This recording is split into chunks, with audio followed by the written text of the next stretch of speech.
नमस्कार, न्यूज की पाठशाला में आप सभी का स्वागत। मैं हूं सुशांत सिन्हा।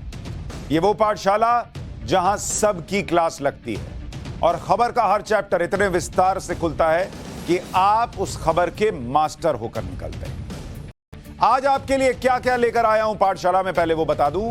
न चाय वाला न चौकीदार, आज मैकेनिक मोदी से आपको मिलवाने वाला हूं। आप कहेंगे ये मैकेनिक मोदी कौन है? देखिए, अभी पता चलेगा। अब बैंक में आपके पैसे सेफ रखने वाले मैकेनिक मोदी का चैप्टर लेकर आया। रूस यूक्रेन युद्ध खत्म करने के लिए मोदी क्या कर रहे हैं, यह कितना प्रभावशाली होगा, आज इसके बारे में बताऊंगा। साथ ही आपसे जुड़ी, देश से जुड़ी, दुनिया से जुड़ी सबसे बड़ी खबर होगी। सबसे बड़ा चमत्कार, शरीर के बाहर अब लैब में खून बनने लगा है। अब लैब में साइंटिफिक तौर पर खून बन रहा है। आपको किसी से बोलने की जरूरत शायद ना पड़े आने वाले वक्त में कि भैया थोड़ा खून दे दो मेरे पेशेंट को। लैब में खून बना रहे हैं साइंटिस्ट। कैसे, आज बताऊंगा। इमरान खान का फर्जी गोलीकांड, जिसके बारे में हमने पाठशाला में जो जो कहा वही कैसे हुआ वो भी दिखाऊंगा। और फिर वो क्या है जिसे कोहली खाते हैं और रन बनाते हैं, उसके बारे में बात होगी। लेकिन पाठशाला में सबसे पहले दिन भर की बड़ी खबरों का एक साथ रिवीजन, फिर पहला चैप्टर।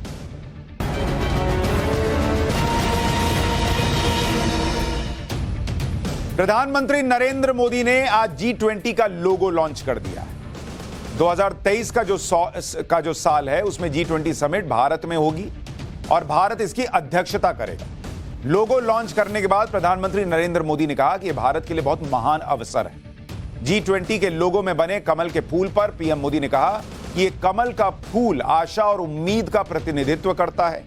यह वसुधैव कुटुंबकम की भावना को दिखाता है। भारत जोड़ो यात्रा के दौरान महाराष्ट्र पहुंचे राहुल गांधी ने मोदी सरकार पर आरोप लगाया कि वो देश में डर का माहौल बना रही है। राहुल गांधी ने कहा कि बीजेपी नफरत और हिंसा फैलाती है और बीजेपी की नफरत की राजनीति को हराने के लिए भारत जोड़ो यात्रा शुरू की गई। वहीं आज कर्नाटक हाईकोर्ट ने भारत जोड़ो यात्रा से जुड़े ट्विटर हैंडल को ब्लॉक करने के आदेश को रद्द कर दिया। भारत यात्रा से जुड़े ट्विटर हैंडल पर कॉपीराइट नियमों का उल्लंघन करने पर ब्लॉक करने का आदेश बेंगलुरु की विशेष अदालत ने सोमवार को दिया। सुप्रीम कोर्ट के चीफ जस्टिस यूयू ललित आज रिटायर हो गए। 27 अगस्त को justice U U Lalit Supreme Court के चीफ जस्टिस बने थे। बतौर चीफ जस्टिस उनका कार्यकाल मात्र 74 दिन का रहा। रिटायरमेंट से पहले एक फेयरवेल पार्टी हुई। उसमें जस्टिस ललित ने कहा कि उनकी यात्रा कोर्ट नंबर 1 से शुरू हुई थी और उसी कोर्ट पर खत्म हो रही। जस्टिस यूयू ललित के बाद justice DY Chandrachud supreme Court के अगले चीफ जस्टिस होंगे। महाराष्ट्र में फिल्म हर हर महादेव को लेकर विवाद हो रहा है। एनसीपी के विधायक और पूर्व मंत्री जितेंद्र आव्हाड ने समर्थकों के साथ ठाणे के सिनेमाघर में फिल्म की स्क्रीनिंग रोक दी। जितेंद्र आव्हाड के समर्थकों पर आरोप है कि उन्होंने फिल्म देख रहे एक दर्शक की पिटाई भी की थी, जिस पर जितेंद्र आव्हाड और उनके 100 समर्थकों के खिलाफ केस दर्ज कर लिया गया है। फिल्म पर आरोप है कि इसमें छत्रपति शिवाजी महाराज से संबंधित तथ्य तोड़ मरोड़ कर दिखाए गए। आज से जापान में क्वाड देशों का संयुक्त सैन्य अभ्यास शुरू हो गया है। इसमें भारत है, अमेरिका है, जापान है, ऑस्ट्रेलिया, ये लोग क्वाड में हैं और इनकी नौसेनाएं इसमें हिस्सा ले रही हैं। इसे मालाबार एक्सरसाइज नाम दिया गया है। इसमें भारत के दो फ्रंटलाइन वॉरशिप INS शिवालिक और INS कोमाटा अपना कमाल दिखाएंगे। ये दोनों बैटलशिप जापान पहुंच चुके हैं। मालाबार एक्सरसाइज 18 नवंबर तक चलेगी। दिन भर की खबरों के रिवीजन के बाद आज सबसे पहले मैकेनिक मोदी का चैप्टर खोलने जा रहा हूं। आश्चर्यचकित मत होइए, सुनिए, बड़ी इंपॉर्टेंट खबर है देश के लिए।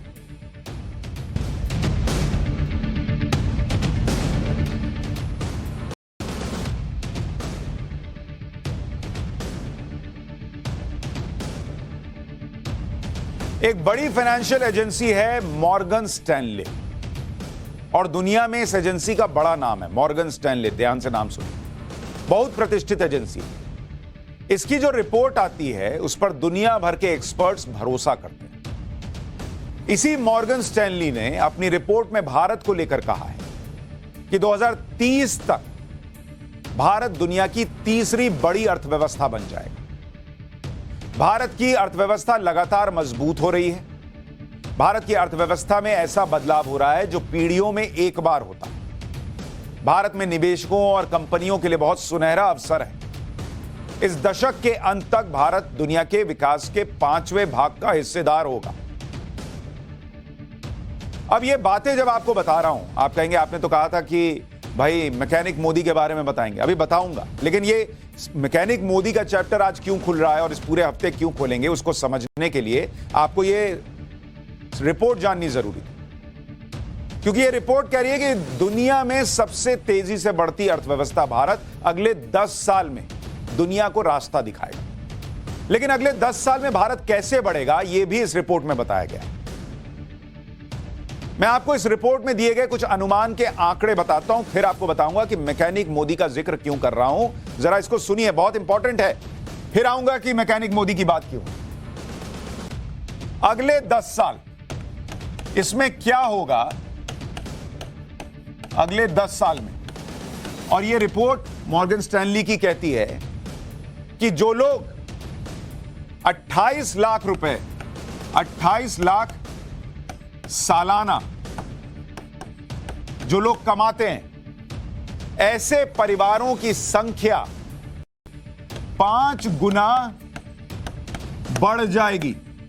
यानी देश के अंदर जो लोग 28 लाख रुपया सालाना कमा रहे हैं, यानी करीब 2 लाख रुपया महीने से ज्यादा का कमा रहे हैं, उनकी संख्या 5 गुना बढ़ जाएगी अगले 10 साल में। अभी ऐसे परिवार कितने हैं? 50 लाख। और अगले 10 साल बाद कितने हो जाएंगे? वो बढ़कर हो जाएंगे करीब 2.5 करोड़ परिवार। तो भारत के लिए बहुत कमाल की बात है कि भारत में बढ़िया पैसा कमाने वाले परिवारों की संख्या 5 गुना बढ़ जाएगी। यही रिपोर्ट कहती है कि 2031 तक जीडीपी डबल हो जाएगी। भारत डबल से भी ज्यादा हो जाएगी, डबल प्लस कर लीजिए। और अर्थव्यवस्था का आकार 7.5 ट्रिलियन का हो जाएगा। ट्रिलियन डॉलर, इसके पार चला जाएगा। अभी जब लोग सुनते थे कि प्रधानमंत्री नरेंद्र मोदी कहते थे कि 5 ट्रिलियन की इकोनॉमी भारत को बनाना है, यह रिपोर्ट कह रही है कि अगले 10 साल में 5 छोड़िए, भारत 7.5 ट्रिलियन डॉलर की इकोनॉमी के पार चला जाएगा। और भारत में प्रति व्यक्ति आय जो अभी 1,86,000 रुपए है प्रति व्यक्ति आय, ये 2031 तक बढ़कर कितनी हो जाएगी? ये 4,28,000 रुपए हो जाएगी। कब तक? 2031 तक। अगले 10 साल में प्रति व्यक्ति आय 4.5 लाख के आसपास चली जाएगी। तो ये रिपोर्ट कह रही है कि भारत दुनिया में सबसे तेजी से ऊपर जाएगा, आगे बढ़ेगा, और भारतीय सबसे तेजी से आगे बढ़ेगा। इसके अलावा रिपोर्ट में बताया गया है कि अगले 10 साल में भारत की जीडीपी में मैन्युफैक्चरिंग सेक्टर का हिस्सा बढ़कर 21% का हो जाएगा।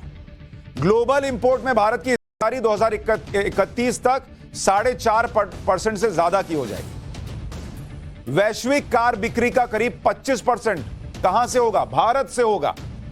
यानी 100 कार अगर बिकेगी तो 25 कार भारत में बनी हुई होगी और भारत में बिक रही होगी। वाहनों की बिक्री में 30% हिस्सा इलेक्ट्रिक गाड़ियों का होगा। यानी पूरी दुनिया यह मान रही है कि आने वाला दशक भारत का होगा। बड़ी बड़ी एजेंसीज कह रही हैं कि भारत आर्थिक सुपर पावर बनने वाला है। लेकिन आपके मन में भी प्रश्न होना चाहिए कि यह सब क्यों कहा जा रहा है? भाई, रूस यूक्रेन युद्ध पूरी दुनिया के लिए है। पूरी दुनिया डूब रही है और भारत जो है वो अगले 10 साल में रॉकेट की तरह भागेगा ऊपर। ये क्यों हो रहा है? कोरोना सबके लिए आया, लेकिन हमारे लिए उस तरह का नुकसान नहीं कर रहा जैसा बाकियों के लिए कर रहा है। ये कैसे हो रहा है? ये ऐसे हो रहा है कि जैसे एक मैकेनिक किसी गाड़ी को एक बार चलाकर समझता है या समझ जाता है कि उसमें क्या क्या समस्या है और फिर उसको ठीक करता है, वैसे ही प्रधानमंत्री नरेंद्र मोदी ने समस्याओं के नट बोल्ट कसे हैं पिछले 8 साल में। अर्थव्यवस्था की गाड़ी की पूरी ओवरहॉलिंग की है, सर्विसिंग की है, ब्रेक टाइट किए हैं, सुधारों की रफ्तार को बढ़ाया है, जाम पड़ चुके सिस्टम के इंजन को दौड़ाने के लिए सख्त फैसलों से ऑयलिंग की है, नए कानून लाकर सिस्टम की डेंटिंग पेंटिंग की। और यही वजह है कि अब दुनिया कह रही है कि आने वाला टाइम भारत का है। यानी भारत की इस अर्थव्यवस्था की गाड़ी को नरेंद्र मोदी नाम के मैकेनिक ने ऐसा ठीक किया कि जब सारी गाड़ियां बंद पड़ रही हैं, सारी गाड़ियों के चक्के पंचर हो रहे हैं, भारतीय गाड़ी रफ्तार से दौड़ रही है, शूमाकर चला रहा हो ऐसा लग रहा है। और इसीलिए आज हम मैकेनिक मोदी के नाम से एक सीरीज शुरू कर रहे हैं कि देश में क्या बदला है 8 साल में, उसको आपको समझना चाहिए। और आज सबसे पहले उन बैंक्स के मैं आपको बताने जा रहा हूं जिसमें आपका हमारा पैसा रहता है। नरेंद्र मोदी ने, प्रधानमंत्री नरेंद्र मोदी ने, मैकेनिक नरेंद्र मोदी ने बैंकिंग सिस्टम को कैसे ठीक किया, आज आपको बताने जा रहा हूं। क्योंकि जब आप ये सुनेंगे तो आपके अंदर ये आश्वस्त होने की भावना आएगी कि हमारा पैसा सुरक्षित है, देश सुरक्षित है। किसी भी देश की अर्थव्यवस्था में बैंक उसकी रीढ़ होते हैं। बैंक की बैलेंस शीट जितनी मजबूत होगी, देश की आर्थिक सेहत उतनी ही अच्छी मानी जाती है। एक बैंक बंद हो जाए तो हमारी आपकी जिंदगी तबाह हो सकती है अगर पैसा वहां आपका। इसलिए बैंकिंग सेक्टर का बड़ा इंपॉर्टेंस है किसी भी देश में। आज पाठशाला में आपको बताऊंगा कि मैकेनिक मोदी ने कैसे बैंकिंग सेक्टर के मुनाफे को 145% पर पहुंचा दिया है। और इस साल सभी 12 सरकारी बैंकों का मुनाफा बढ़ गया है। सारे बैंक्स प्रॉफिट में हैं। जिस वक्त कोरोना काल में बैंक लोन दे रहे थे, सरकार ने कहा लोन दीजिए, कोई दिक्कत नहीं है, उस वक्त कहा जा रहा था कि नरेंद्र मोदी सारे बैंकों को डुबा दे रहे हैं, ये पैसा लौटने वाला नहीं। आज जो 12 सरकारी बैंक हैं, उनका प्रॉफिट अगर आप सुनेंगे, और यहां प्रॉफिट लिख रहा हूं, उनका मुनाफा 31% बढ़ गया, 31% का जंप है, अब चला गया है। और यह बढ़कर 40,991 करोड़ का हो गया है।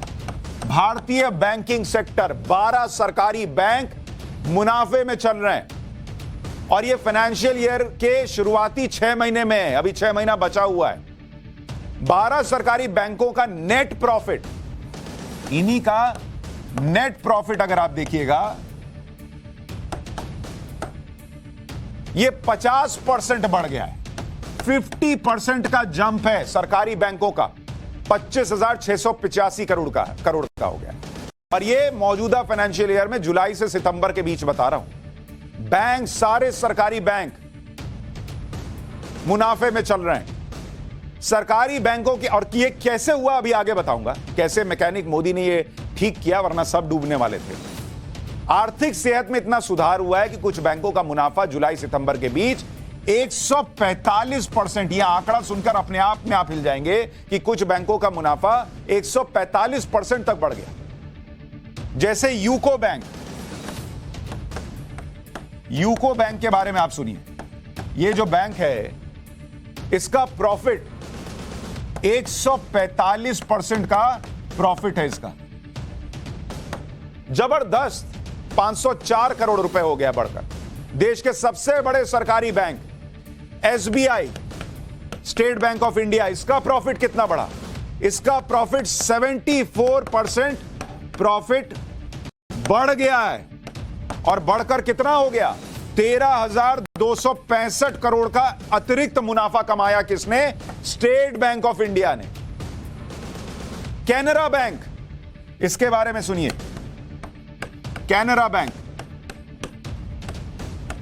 इसका मुनाफा अगर आप देखने जाइएगा, इसका मुनाफा कितना है? 89% का जंप है, 2,525 करोड़ रुपया हो गया बढ़कर। बैंक ऑफ बड़ौदा, इसका मुनाफा कितना बढ़ा? 58.7% मुनाफा बढ़ गया। बताइए, 3,312 करोड़ का मुनाफा हो गया। फिर है बैंक ऑफ महाराष्ट्र, BOM, इसका मुनाफा कितना बढ़ा? 103% बॉस, 103%। यह सरकारी बैंकों का हाल हुआ है कि सब मुनाफे में है। कोरोना के संकट काल के बाद, रूस यूक्रेन युद्ध के बीच, अब आपके मन में बेसिक प्रश्न होना चाहिए कि बैंकों का मुनाफा बढ़ने की वजह क्या है। क्योंकि अभी मैं आपको बताऊंगा कि यूपीए के जमाने में क्या होता था। महान अर्थशास्त्री प्रधानमंत्री मनमोहन सिंह के जमाने में बैंकों का क्या हाल था। यह जो मामला बढ़ा, मुनाफा क्यों हुआ बैंकों को, इसको समझने के लिए दो पॉइंटर्स हैं। नंबर 1, ब्याज से आय बढ़ी। ब्याज से यानी जो ब्याज ये लोग ले रहे थे उससे आय बढ़ गई। इसका एक मतलब तो यह है कि लोग कर्जा चुका रहे हैं। अर्थव्यवस्था में लोगों की हालत कैसी है इसका एक अंदाजा लगता है। भाई लोग कर्ज चुका पा रहे हैं, ब्याज से आय ज्यादा हो रही है बैंकों की, उनको मुनाफा हो रहा है, इसका मतलब अर्थव्यवस्था में चीजें ठीक चल रही होंगी। दूसरा जो है वो एनपीए का कम होना है। और ये कैसे हुआ ये आपको बताऊंगा। जैसे एसबीआई है, इसका एनपीए जो है वो 2021 में कितना था? ये था 4.9% का एनपीए था एसबीआई का, और ये 2022 में घटकर 3.52% हो गया। एनपीए मतलब नॉन परफॉर्मिंग एसेट, जिसके बारे में आप सुनते हैं, नेता कहते हैं लोन माफ कर दिया, लोन माफ कर दिया। किसी का लोन माफ नहीं होता, वो इसी एनपीए में डाला जाता है, नॉन परफॉर्मिंग एसेट कह के कि इसको साइड में रखो जरा, इससे पैसा वसूलना पड़ेगा, इसको लाइन पे लाना पड़ेगा। उसको ये लोग कहते हैं कि बैंक ने लोन माफ कर दिया, उससे अपना हिसाब किताब ठीक करते हैं वो लोग। इसी तरह से बैंक ऑफ बड़ौदा का जो एनपीए है वो 8% से घटकर 5% पर आ गया। बैंकों की सेहत में सुधार के पीछे लोन रिकवरी के लिए उठाए गए कदम भी शामिल। और यह कैसे हुआ? मैकेनिक मोदी ने बैंकों का सिस्टम कैसे ठीक किया, इसको सुनिए जरा। साल 2015 में एनपीए लोन की रिकवरी 1 लाख करोड़ रुपए से भी कम थी। साल 2020 में यह रिकवरी 1,72,565 करोड़ रुपए की हो गई। इस 1,72,565 करोड़ रुपए में से 1 लाख करोड़ रुपए जो नरेंद्र मोदी सरकार कानून लाई, इंसॉल्वेंसी एंड बैंकरप्सी कोड, उसकी वजह से रिकवर हुए। 50,000 करोड़ रुपए सरफेसिंग एक्ट के जरिए हुए। इस एक्ट के तहत बैंकों को यह अधिकार है कि वो कोर्ट की दखल के बिना डिफॉल्टर की प्रॉपर्टी का ऑक्शन कर सकते हैं कि बेचो और पैसा निकालो हमारा। 10,000 करोड़ रुपए डेट रिकवरी ट्रिब्यूनल की वजह से रिकवर हुए, और 2,000 करोड़ रुपए लोक अदालतों की वजह से रिकवरी। मोदी सरकार में बैंकों ने कैसे अपनी रिकवरी क्षमता को बढ़ाया वो भी आपको बताता हूं। 2014-15 से 2021-22 के बीच, 2014-15 से लेकर 2021-22 इसके बीच में कितना पैसा रिकवर हुआ आपको पता है? 6,41,897 करोड़ रुपए का लोन जो लोग लेकर बैठे हुए थे उसकी रिकवरी हुई इस 2014-15 से 2021-22 के बीच में। तो अगली बार जो आपको कहे कि अरे इसका लोन माफ कर दिया, उसका लोन माफ कर दिया, उसको बोलना बॉस हेलो, किसी का लोन माफ नहीं होता। 6,41,897 करोड़ रिकवर हो चुके हैं।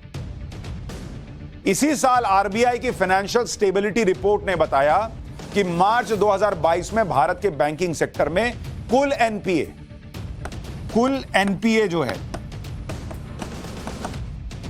वो 6% से नीचे आ गया, 6% से नीचे, जो 2016 के बाद सबसे कम है।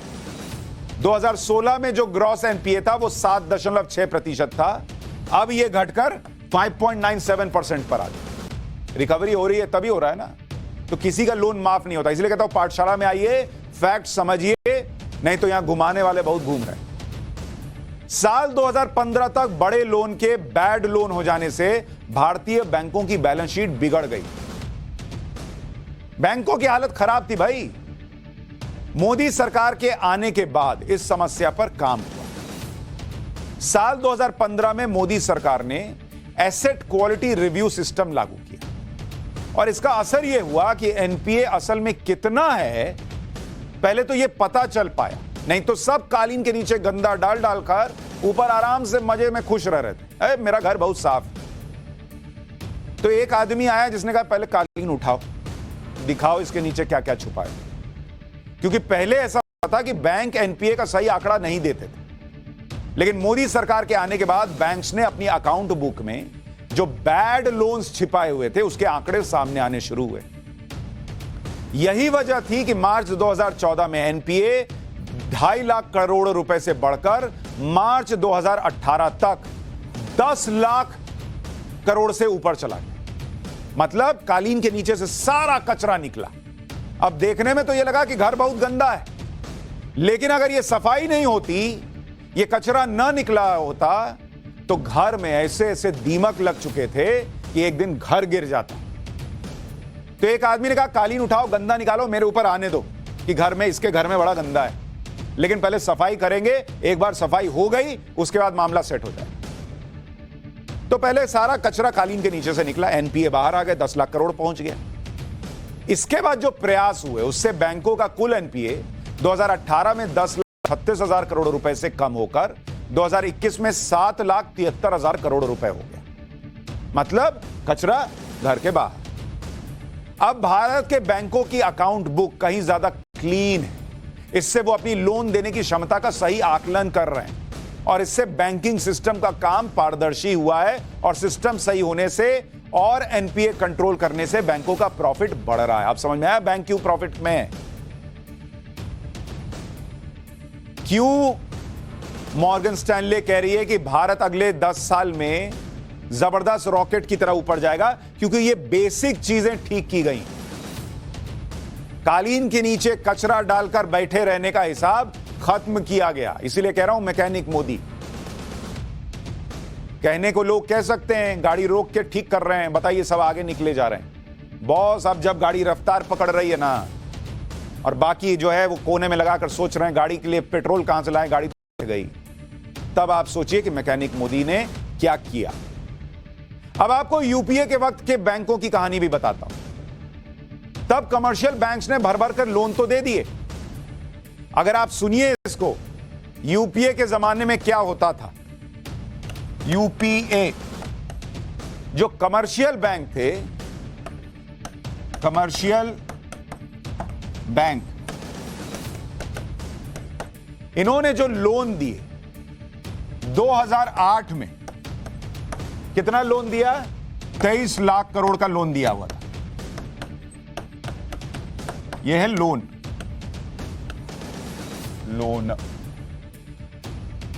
2014 तक ये लोन जो वो कमर्शियल बैंक बांट रहे थे, ये बढ़कर कितना हो गया आपको पता है?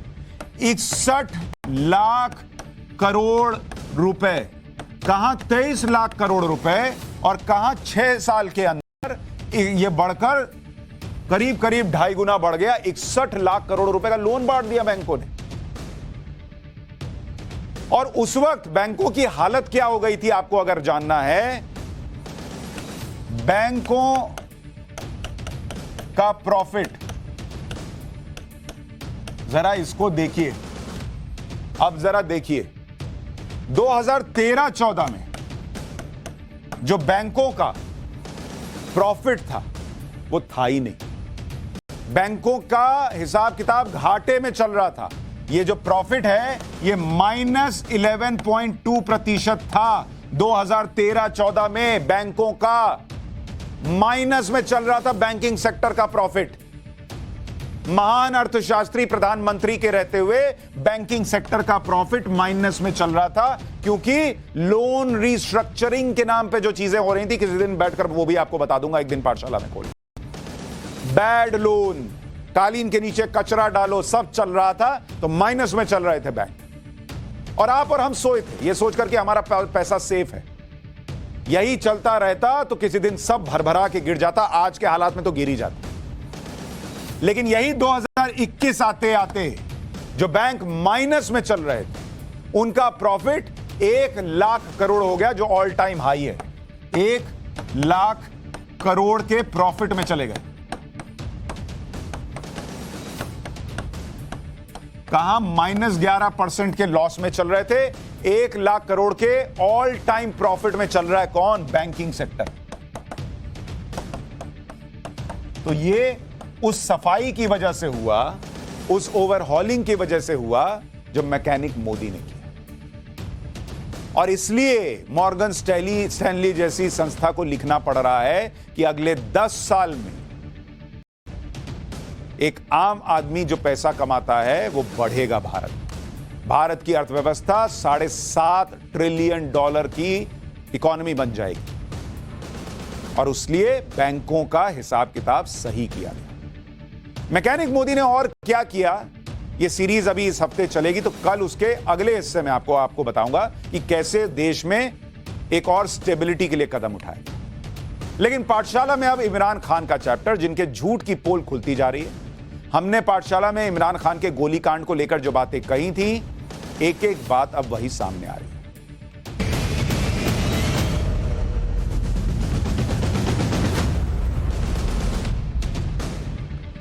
पाकिस्तान के पूर्व प्रधानमंत्री इमरान खान पर पिछले गुरुवार को गोली चली, जिसमें उनका दावा था कि उन्हें जान से मारने की कोशिश की गई। इलाज के बाद इमरान खान हॉस्पिटल से डिस्चार्ज हो गए हैं। उनकी लेटेस्ट तस्वीर आपको दिखा रहा हूं। एक टांग उन्हें ऊपर रखी हुई है जिसमें एक प्लास्टर लगा हुआ। यह इमरान खान की लेटेस्ट तस्वीर, पूरा कॉम्बिनेशन के साथ, नीला पजामा नीला प्लास्टर। अब इमरान खान अपनी पार्टी के नेताओं के साथ मीटिंग कर रहे हैं।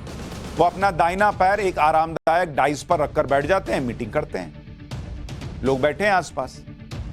अब आपको इमरान खान के पैर की एक्सरे रिपोर्ट दिखाता हूं, क्योंकि यह दावा किया गया था कि उनके पैर में गोली लगी।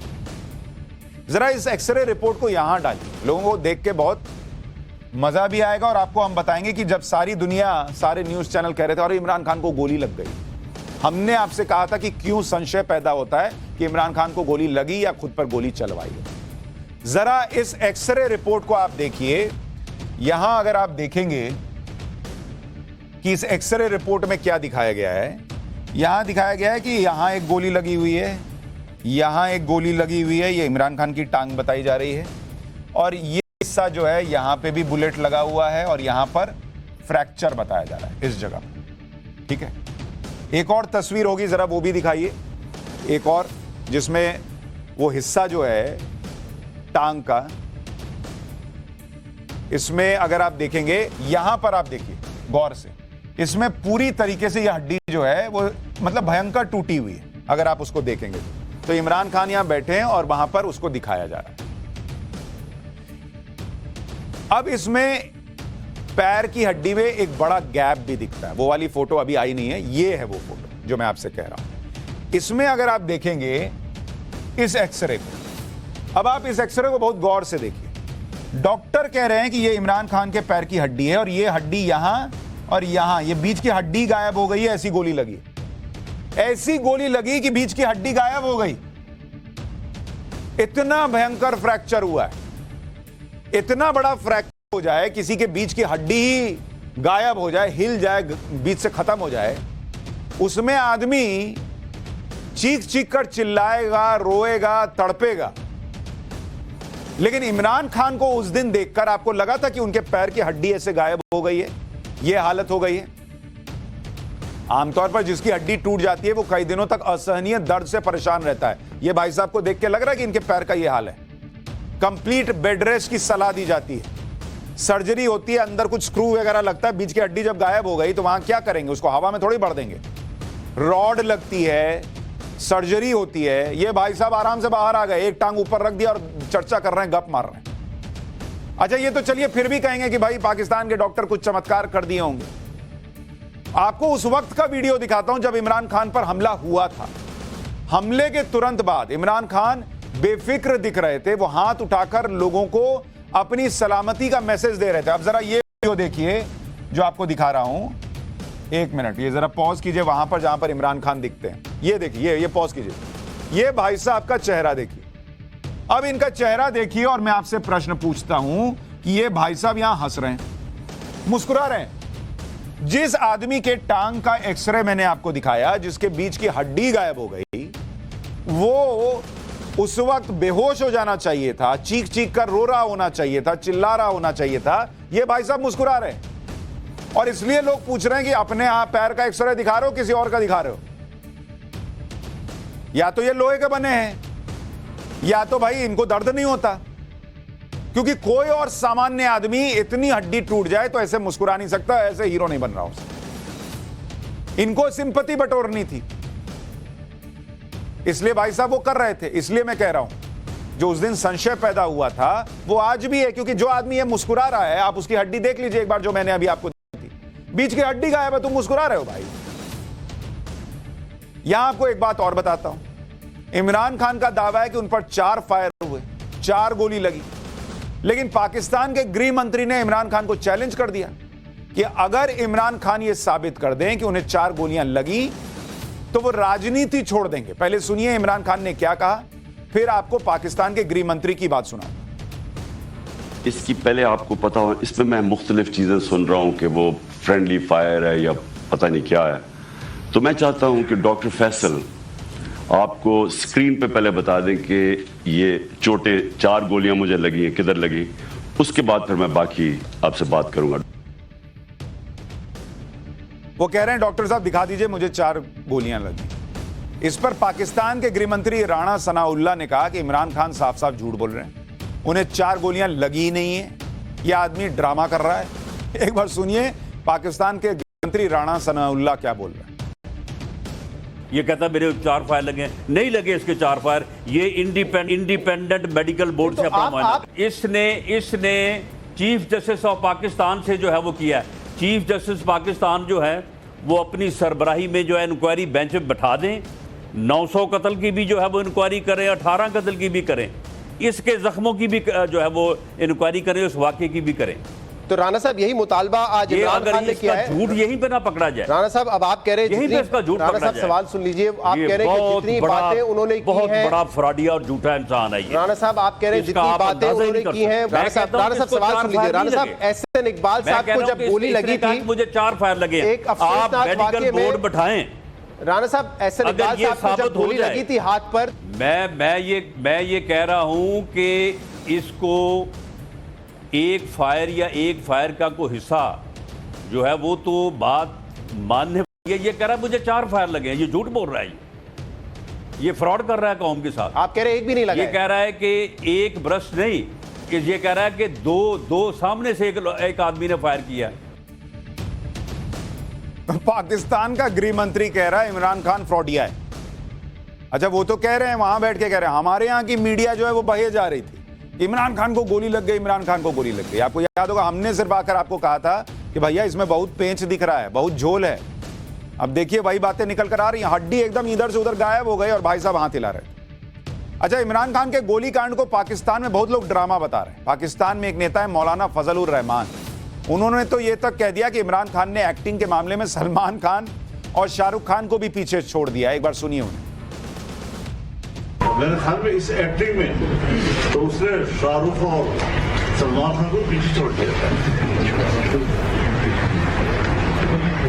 अदाकार भी सर एक्टिंग नहीं कर सकता, उसने एक्टिंग करके दिखाई और उसको सच भी साबित करने की कोशिश कर रहा है।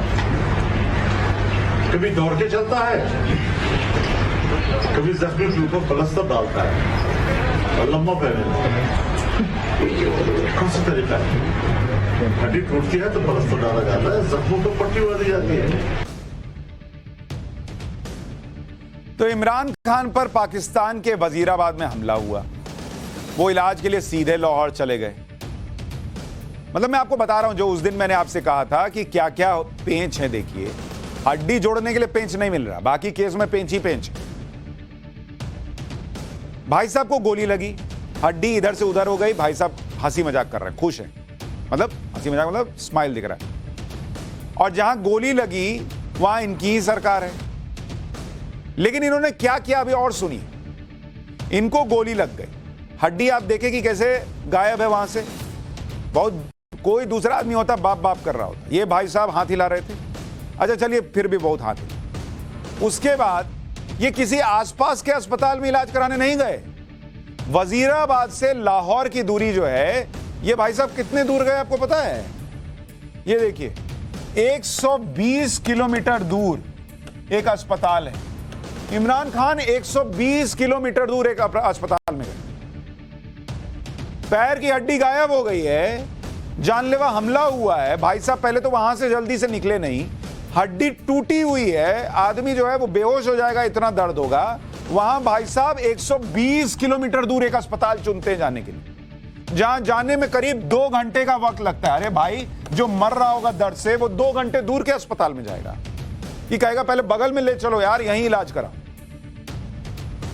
ये तो बेसिक सा प्रश्न है। लेकिन वो वहां नहीं गए, वो लाहौर गए और वहां भी कहां गए? वहां किसी और अस्पताल में नहीं गए, अपने कैंसर हॉस्पिटल में।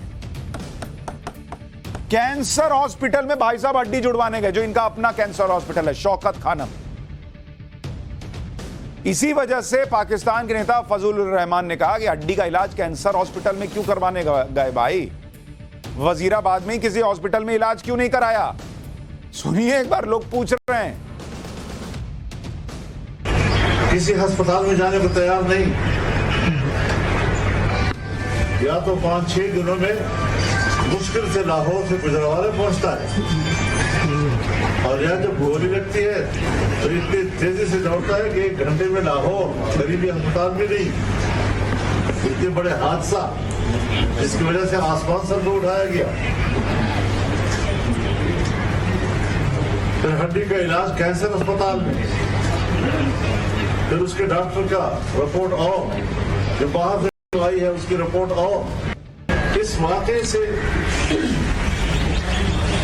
लम्हा बलम्हा एक झूठ उठता। गोली एक चली है या एक के दस्त मारा गया है? गोली एक लगी है, 2 लगी है, 3 लगी है, 4 लगी है, 1 कान में लगी है, 2 टांगों में लगी है, गोली लगी है, गोलियों के टुकड़े लगे हैं। गोलियों के टुकड़े बम का टुकड़ा तो होता है, गोली का टुकड़ा नहीं होता है। कहां से टुकड़े आ गए? मैंने ऐसे उनके लोगों को देखा, पता नहीं गोली कहीं करीब से भी गुजरी या नहीं। लोग पूछ रहे हैं, इतनी हड्डी टूट गई, इतना दूर अस्पताल में जा रहे हो, अपने ही अस्पताल में जा रहे हो, एक्टिंग कर रहे हो क्या? और बड़े बेसिक से प्रश्न जो हमने पाठशाला में उठाए थे, आज एग्जैक्टली वही पाकिस्तान में पूछा जा रहा है, हो रहा है। इमरान खान तो गोली खाकर हीरो बन रहे हैं, लेकिन भारत का एक हीरो है, वो क्या खाता है आज उसके बारे में देश जाने। क्योंकि पाठशाला में अब विराट कोहली का चैप्टर खोल रहा हूं और बताऊंगा कि वो क्या है जिसे कोहली खाते हैं तो रन बनाते हैं।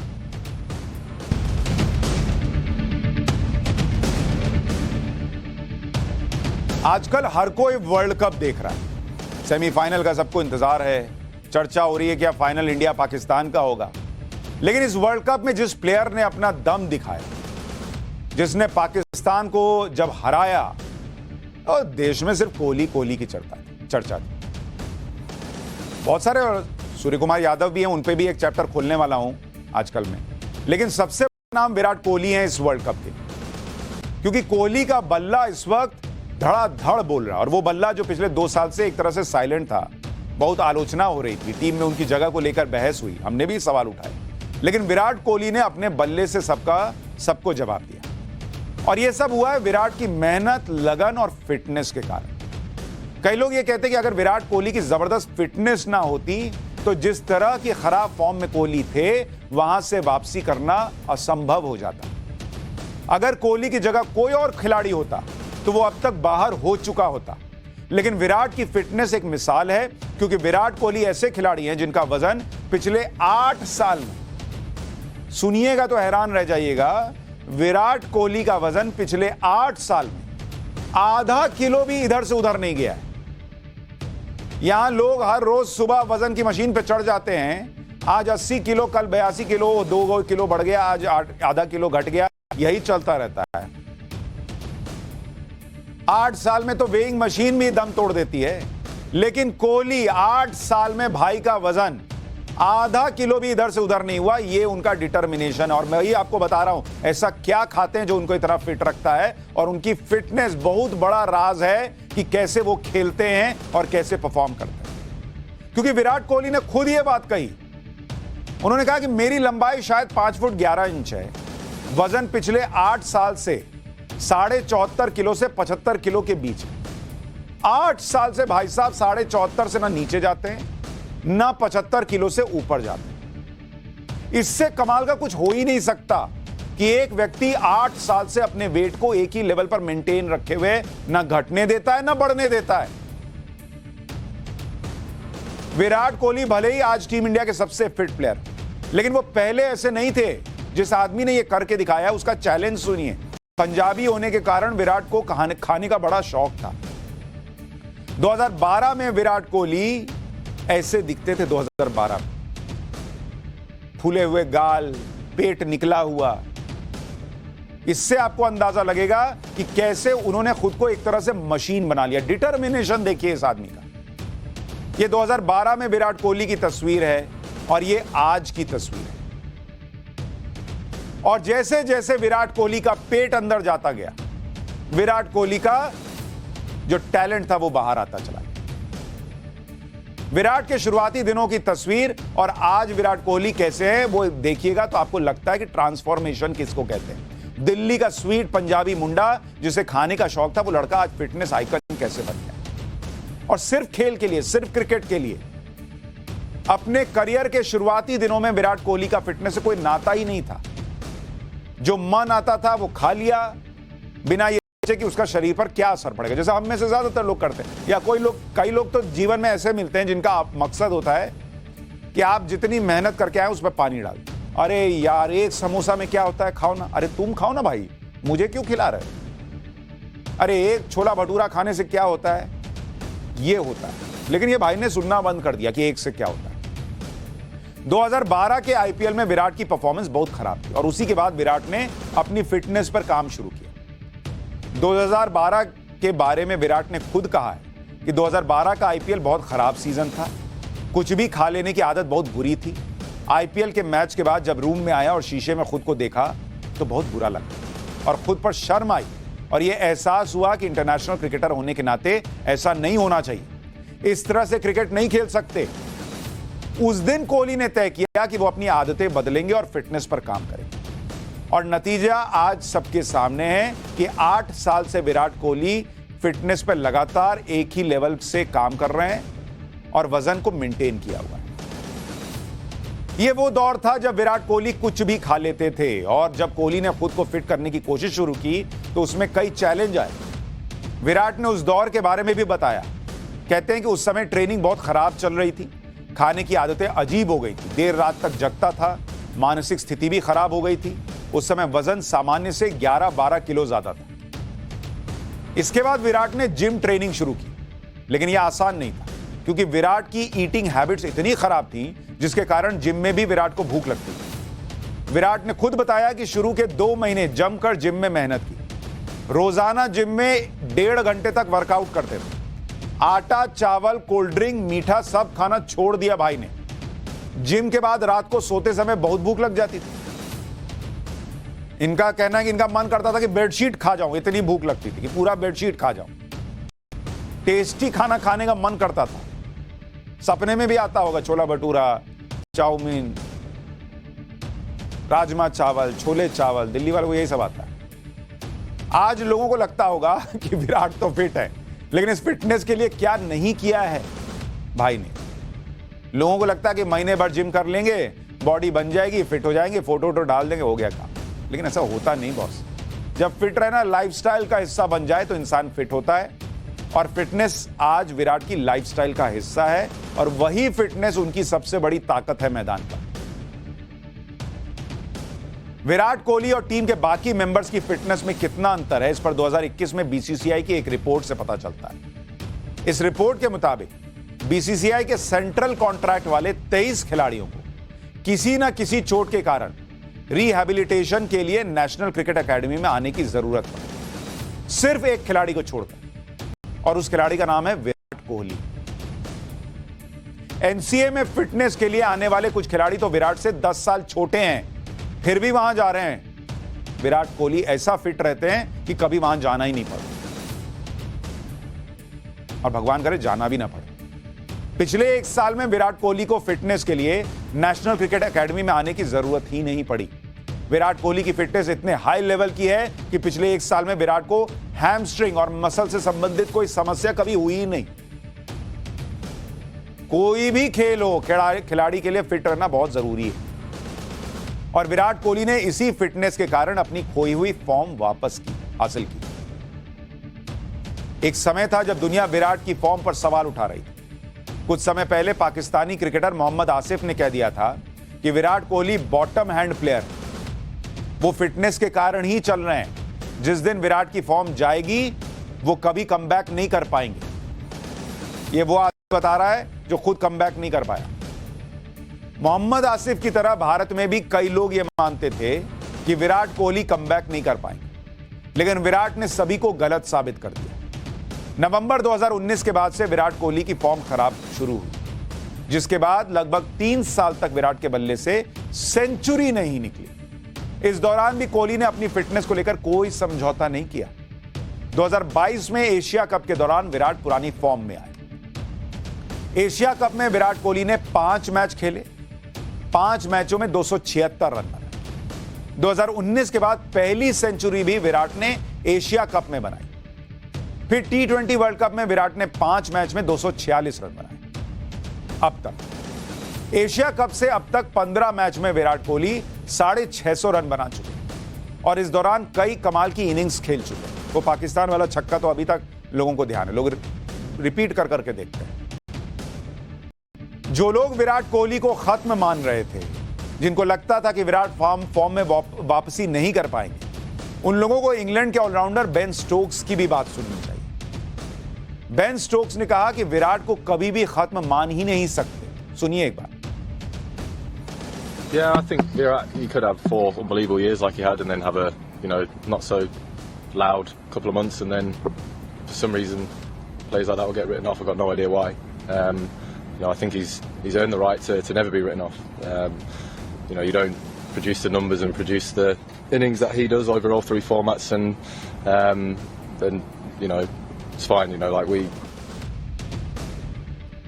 खराब फॉर्म के दौर में भी विराट ने वर्कआउट नहीं छोड़ा, क्योंकि रन बनेंगे नहीं बनेंगे सब कुछ अपने हाथ में नहीं होता, लेकिन फिटनेस अपने हाथ में थी और उन्हें यकीन था कि मैं फिट रहूंगा तो मैदान में आज नहीं तो कल हिट रहूंगा। कोविड आया तो घर पर वर्कआउट करते थे। विराट कोहली ने घर में ही जिम बना रखा है, डेली वर्कआउट करते हैं। विराट कोहली जिम सेशन कभी मिस ही नहीं करते। विराट कोहली के लिए फिटनेस क्या है और वो अपनी फिटनेस को लेकर कितना गंभीर हैं, ये भी उन्होंने खुद ही बताया। वर्ल्ड कप में दक्षिण अफ्रीका के खिलाफ मैच से पहले विराट कोहली ने कहा था कि मेरे लिए फिटनेस क्रिकेट प्रैक्टिस से भी ज्यादा जरूरी है। सोचिए क्यों हम आपको बता रहे हैं उनकी फिटनेस। वो खुद मान रहे हैं कि क्रिकेट की प्रैक्टिस से ज्यादा जरूरी है उनके लिए फिटनेस। शरीर फिट रहने से आप बेहतर तरीके से सोच सकते हैं। आप फिट रहते हैं तो खेल को कभी भी बदल सकते हैं। अगर आप फिट नहीं हैं तो प्रेशर में मिले मौकों को भुना नहीं पाएंगे। खुद को फिट रखने के लिए विराट कोहली क्या क्या करते हैं, अब जरा ये भी सुनिए। एक तो जिम जाते हैं घंटों, ये तो आपको बताया।